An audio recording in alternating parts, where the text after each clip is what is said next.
प्रिय छात्रों, आज हम लोग दसम वर्ग का अष्टमः पाठः पढ़ने वाले हैं। इसका शीर्षक दिया गया है कर्मवीर कथा, यानी जो कर्म करने में वीर है उसकी कहानी हमें पढ़ना है। तो आइए इसमें जो पाठ परिचय दिया गया है उसे देखते हैं।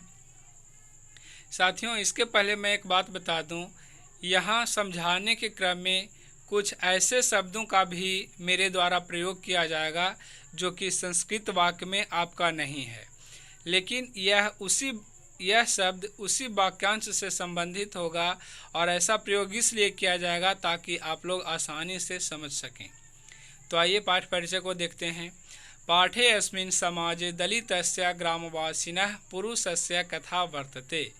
इस पाठ में समाज में दलित वर्ग के जो ग्रामवासी हैं वैसे दलित पुरुष की कहानी है।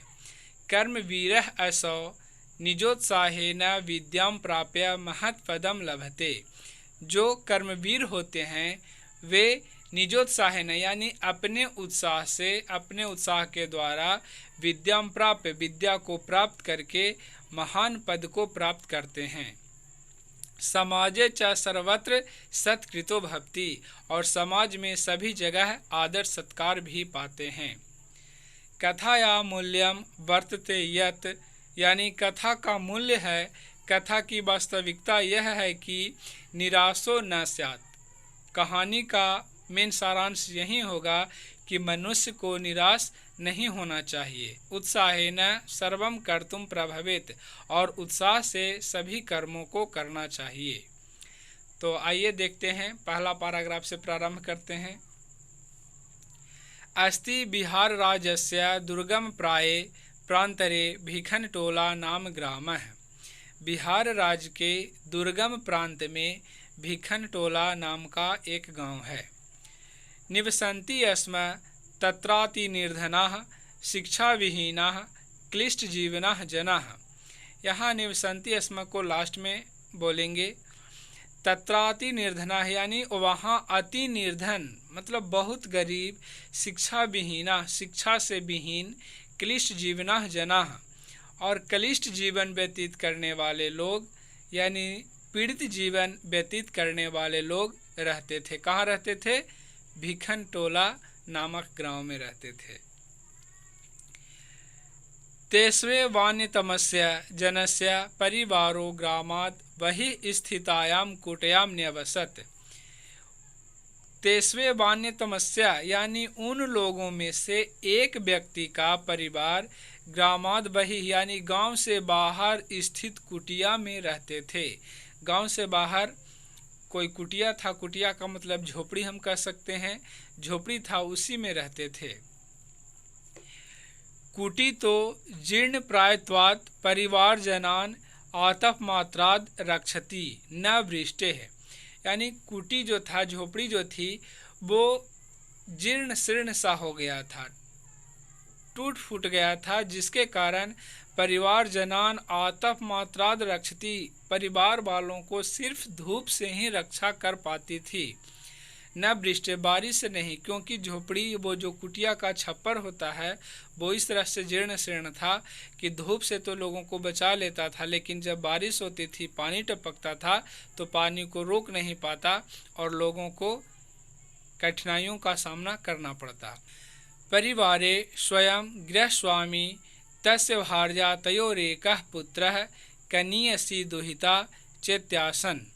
परिवार में स्वयं गृहस्वामी यानी जो घर का मालिक था वो, तस्य भार्या उसकी पत्नी, तयोरेकः पुत्रः और उन दोनों का एक पुत्र, कनीयसी दुहिता चेत्यासन और एक छोटी सी पुत्री, दुहिता मतलब बेटी होती है, बेटी रहती थी।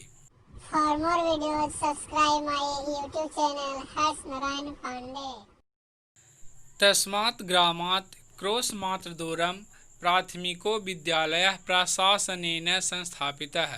उस गांव से मात्र कोस भर की दूरी पर प्राथमिक विद्यालय प्रशासन के द्वारा स्थापित किया गया था, जिसको हम लोग सरकारी स्कूल कहते हैं, सरकारी विद्यालय कहते हैं, वह प्रशासन के द्वारा स्थापित किया गया था।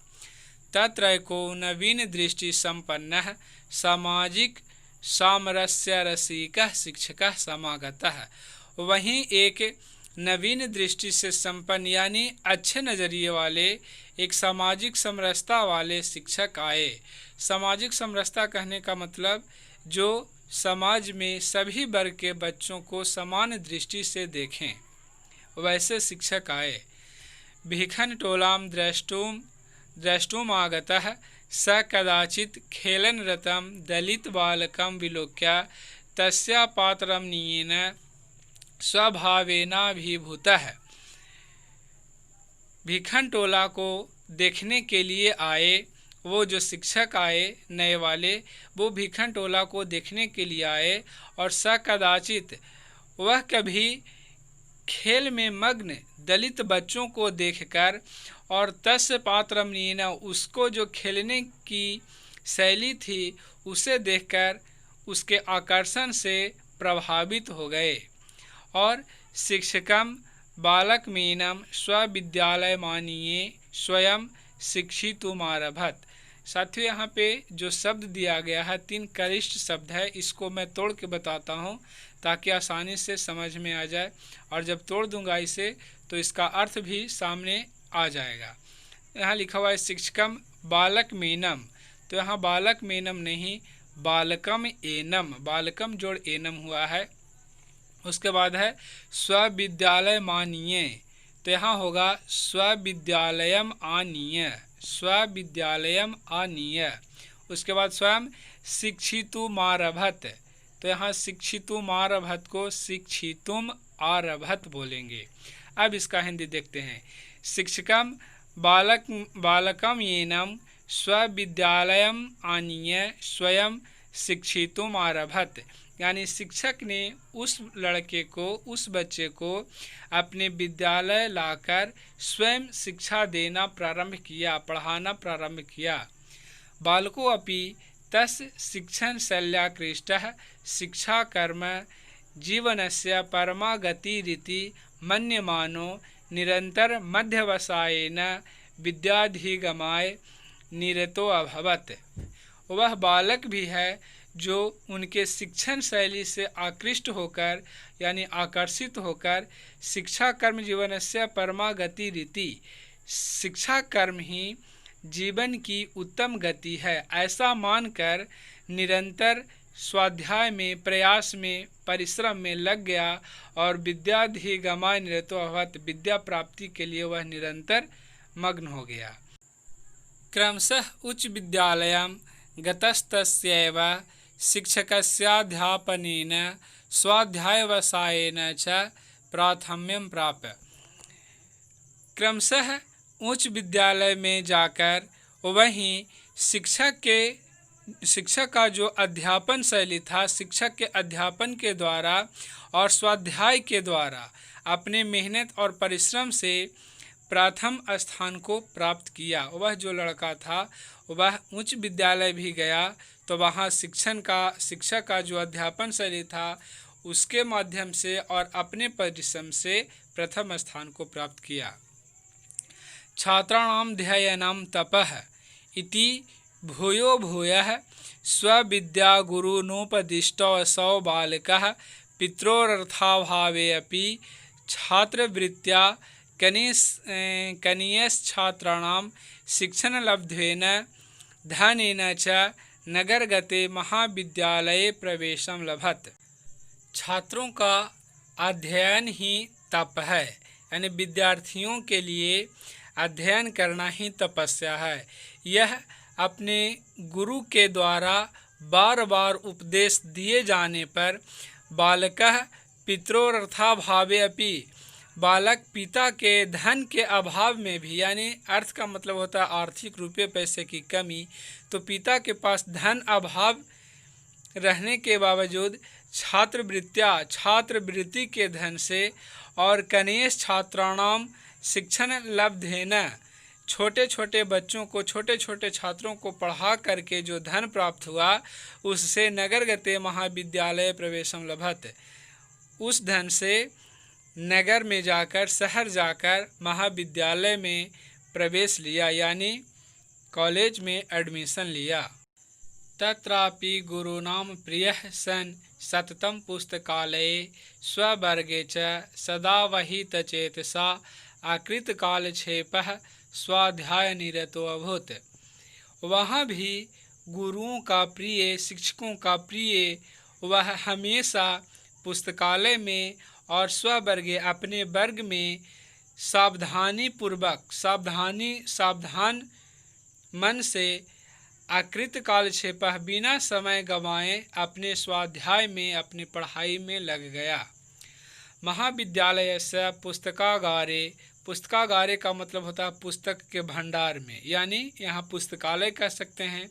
तो महाविद्यालय से पुस्तकागारे बहूनां विषयानां पुस्तकानि आत्मसादसौ कृतवान्, यानी महाविद्यालय के पुस्तकालय में बहुत सारे विषयों के पुस्तकों को आत्मसात कर लिया, यानी कंठस्थ कर लिया, अपने हृदय से लगा लिया। तत्र स्नातक परीक्षायां विश्वविद्यालये प्रथम स्थानं वाप्य स्वमहाविद्यालयस्य ख्यातिं वर्धयत्।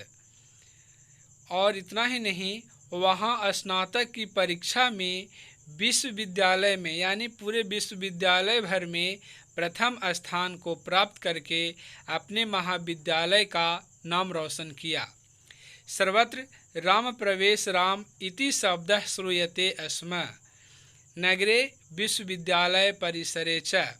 और सभी जगह राम प्रवेश राम यही एक शब्द है जो सुना जाने लगा था सभी जगह, यानी शहर में और विश्वविद्यालय के परिसर में एक ही शब्द गूंज रहा था, राम प्रवेश राम। इसी का जय जयकार, इसी का चर्चा सभी जगह हो रहा था, क्योंकि विश्वविद्यालय में प्रथम स्थान प्राप्त किया और अपने महाविद्यालय, अपने कॉलेज का नाम रोशन किया। न जानतां पीतरावस्य विद्याजन्यं प्रतिष्ठां, और इसके पिता विद्या से प्राप्त इस प्रतिष्ठा को नहीं जान सके। वर्षांतरे असौ केंद्रीय लोक सेवा परीक्षायामपि स्वाध्यायवसायेन व्यापक विषय ज्ञानेन च उन्नतम स्थानं वाप। कह रहा है, एक वर्ष के अंदर ही केंद्रीय लोक सेवा परीक्षा में भी स्वाध्यायवसायेन, अपने स्वाध्याय के बदौलत, व्यापक विषय ज्ञानेन च, और व्यापक विषय के ज्ञानों से उन्नतम स्थानं वाप, ऊंचे स्थान को प्राप्त किया। यानी साल भर के अंदर ही केंद्रीय लोक सेवा परीक्षा में भी अपनी मेहनत के दम पर और व्यापक विषय के ज्ञान के द्वारा ऊंचे स्थान को प्राप्त किया।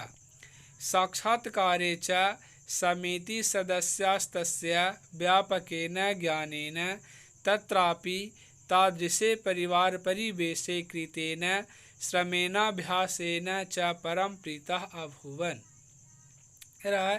साक्षात्कारे च, और साक्षात्कार में जो समिति के सदस्यगण थे, जो इंटरव्यू लेने वाले मेंबर होते हैं, वे सब सदस्यगण व्यापकेन ज्ञानेन, व्यापक ज्ञान से, और तत्रापि तादृशे परिवार परिवेश, और वैसे परिवार के परिवेश में रहने के बावजूद भी श्रमेणाभ्यासेन, इस प्रकार के श्रम से, अभ्यास से इसने जो स्थान प्राप्त किया, उससे समिति के सदस्यगण बहुत प्रसन्न हुए। अद्य राम प्रवेश रामस्य प्रतिष्ठा स्वप्रान्ते केंद्र प्रशासने च प्रभूता वर्तते। आज राम प्रवेश राम की प्रतिष्ठा अपने प्रांत में और केंद्र प्रशासन में भी, केंद्र सरकार में भी बहुत है।